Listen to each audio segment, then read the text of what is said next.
we gonna do? I don't know. We can't afford the children we have. Welcome to MsMojo, and today we're counting down our picks for the top 10 funniest Malcolm in the Middle running gags. Thanks again. You're welcome. Bye.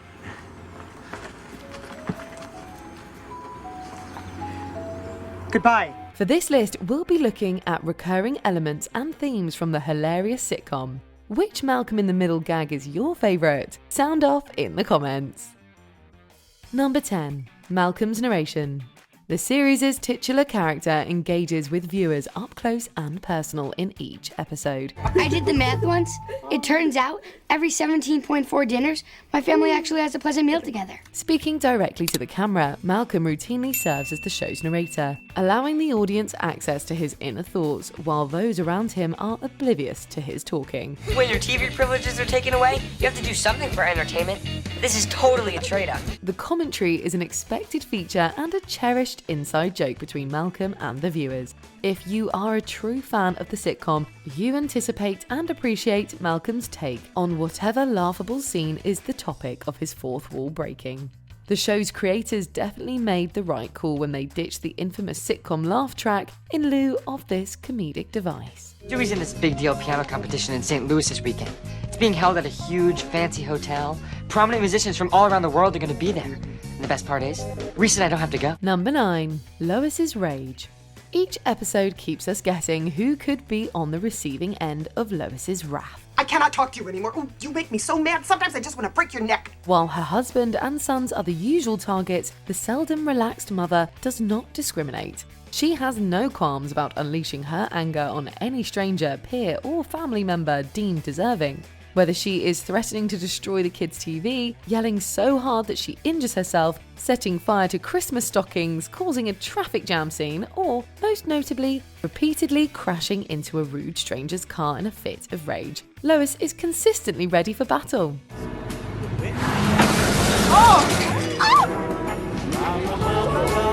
Sure, her rampages can be terrifying, but they're also comedy gold every time.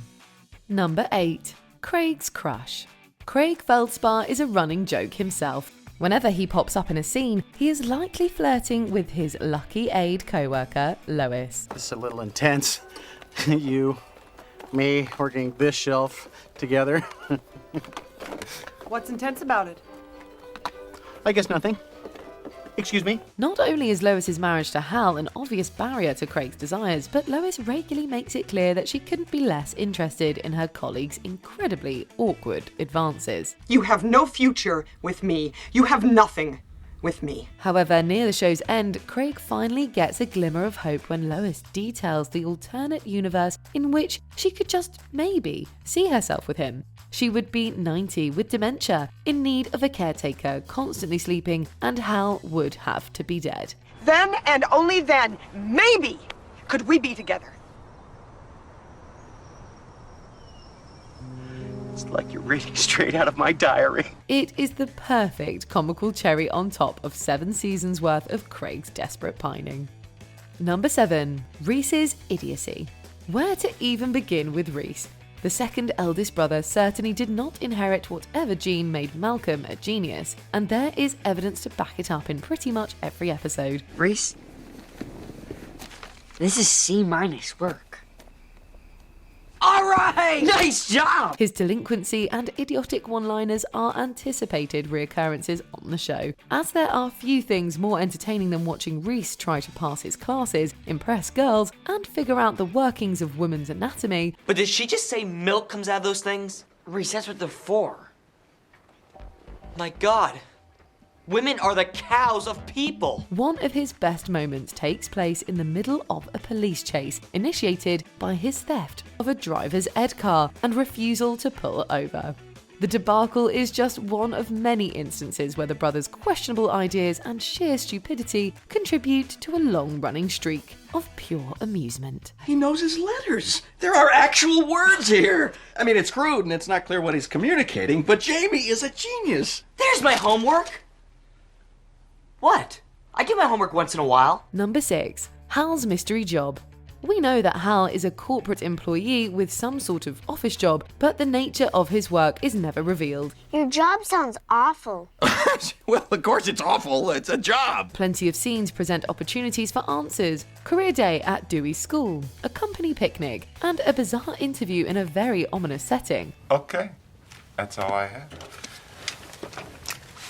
Go next door. They'll make a mold of your face, then we can get started. But no, talk surrounding what Hal truly does every day remains hilariously vague, even when Hal is framed by his company and has to testify in court, leading us to think the mystery might finally end. Nada.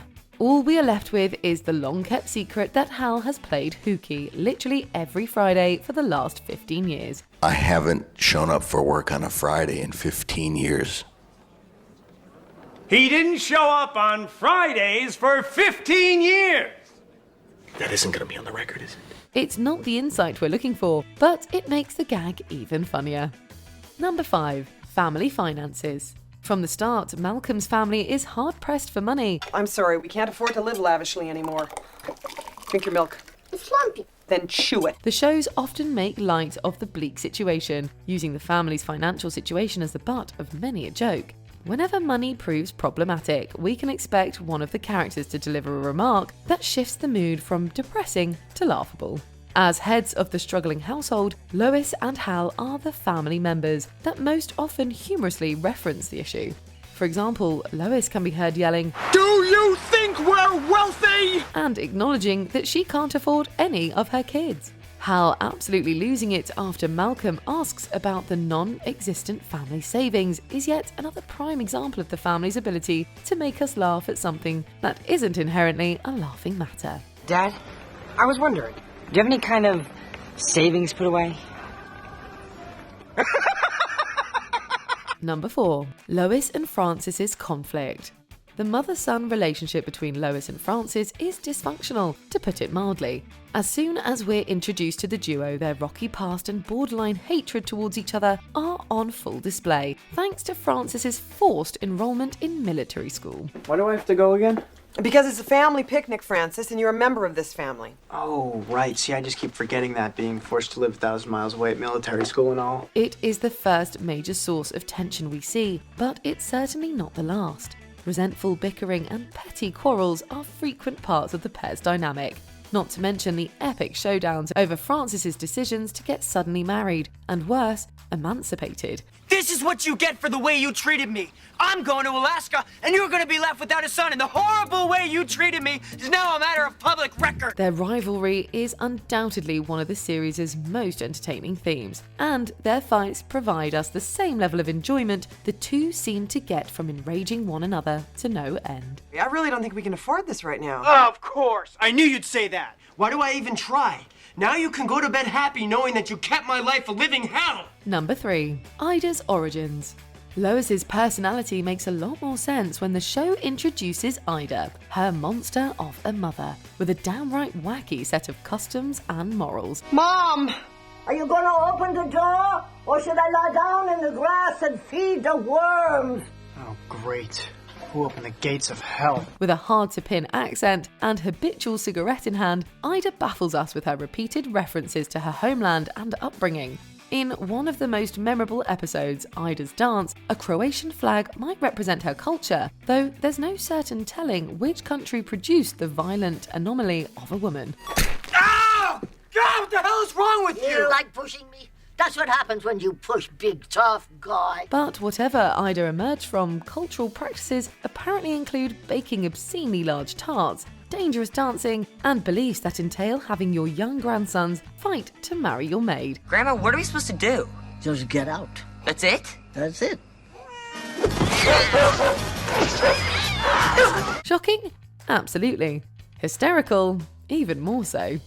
Number 2. No last name. A mystery even bigger than Hal's occupation is the family surname. The only clue is given in the pilot episode when Francis's name tag reads Wilkerson. Oh my God, are you smoking? What? I can hear you smoking. You're smoking, aren't you? Mom, I'm not smoking. Jeez. Malcolm's graduation in the series finale looked like the perfect setting for an official reveal, but the joke was on us, letting viewers down in the best way possible. The gag reaches its peak when Francis's employee ID reads no last name, and microphone feedback makes the announcement of Malcolm's surname inaudible. And now, with the valedictory speech, please welcome Malcolm. The moment is an equally frustrating and funny nod to viewers who had come to accept the mystery as unsolvable. And though it might have gotten our hopes up, we applaud the show's commitment to keeping the name top secret and capping off the gag so memorably. Shh. Before we continue, be sure to subscribe to our channel and ring the bell to get notified about our latest videos. You have the option to be notified for occasional videos or all of them. If you're on your phone, make sure you go into your settings and switch on notifications. Number 1. The Hamster Ball. Arguably one of the most elite running gags in the sitcom is the hamster ball, aka the main character of season 3. After taking care of his class pet, Bernard, Dewey sets his friend free to roll away in the orange capsule. Don't worry, Bernard. This is for the best. I'm setting you free. You won't have to worry about anyone being mean to you anymore. One might think this is the last they would see of Bernard, but they couldn't be more wrong. Making quite the rounds, the hamster has impeccable comedic timing when it appears in the background of 4 later scenes. It even somehow journeys across state lines, as it is shown rolling down the Alaskan road. This is the final time we will see the well-travelled ball, marking an end of a joke that always had us on the lookout and cracking up with each sighting.